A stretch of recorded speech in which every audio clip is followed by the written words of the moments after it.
मावशी जरा येऊ दे ना तुझा वाटला. अगं काय घेतलंस ते सांग बघू. मावशी सांगते आई, दारोदारी सडा शिंपुनी खुलवीत जातो दिन सारा. बाई आल्या आल्याच सारवणाला सुरुवात केली. मावशी ऐक ना, दारोदारी सडा शिंपुनी खुलवीत जातो दिन सारा. मी आहे गवळ्याची तारा, डोळे घेऊन ताकाचे मान चालले बघ बाजारा. तरीच म्हटलं ताक आणलंय. हो मावशी. म्हणजे वजन कमीच असणार म्हणून एवढे वाढतेस. असू दे असू दे, चल हो माग. अगं हे सुंदराबाई, काय का मावशी? अगं काय घेतलंय काय बाजाराला? सुंदरा सुंदरा म्हणून मध्ये विनोदात साऱ्या गोपी. काय म्हणतेस काय? हो मावशी, सुंदरा सुंदरा म्हणून मध्ये विनोदात साऱ्या गोपी. किती नाही म्हटलं तरी बाजारात आहे पोटी. ते तर चालणारच.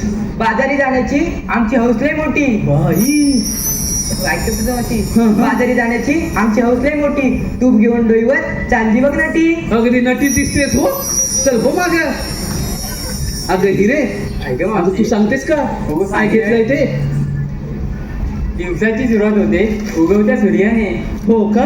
हो मावशी, दिवसाची सुरुवात होते उगवत्या सूर्याने, पण आम्हा गवळ्यांची पहाट होते कोंबड्याच्या बांगेने. बघा बघा बघा, अजून कोंबड्याच्या बांगेवरून उठते. तुम्ही कधी उठता? अलारामच्या घड्याळाने ना. असू दे. बरं बरं, पुढचं घे. किती आवडून झाले तरी उशीर होतो सारा. तो तर नारी जातीचा जन्मसिद्ध हक्क आहे. Right. बरोबर ना शाहीर? किती आवडून झाले तरी उशीर होतो सारा, पण दूध विक्रीसाठी आठवते चिचमी गवळण हिरा. अरे हा, म्हणजे त्या मथुरेत तुझं दूध एकदम फेमस आहे. बरोबर ना? तीच ना तू? असू दे असू दे, प्रगती चांगली आहे. चल हो माग. अगं हे राधाबाई, काय ग मावशी? अगं काय घेतलं ते सांगशील का? सांगते आई. गाई गुरांच्या अंबऱ्याने होते दिवसाची नवी सुरुवात. हा, गाई गुरांच्या हंबरण्याने होते दिवसाची सुरुवात नवी. अगं मावशी पुढे बोल. ऐकताय? गाई गुरांच्या अंबऱ्याने होते दिवसाची सुरुवात नवी.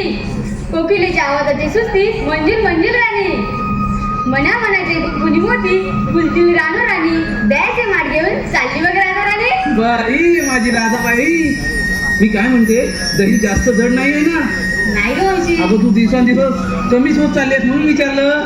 चल हो माग. बाय बाय बाय बाय, नव्या नवलाईची माझी चंद्रा. काय घेतलंय काय बाजाराला? अगं मावशी सांगते, ऐकून तर घे. हा हा सांग.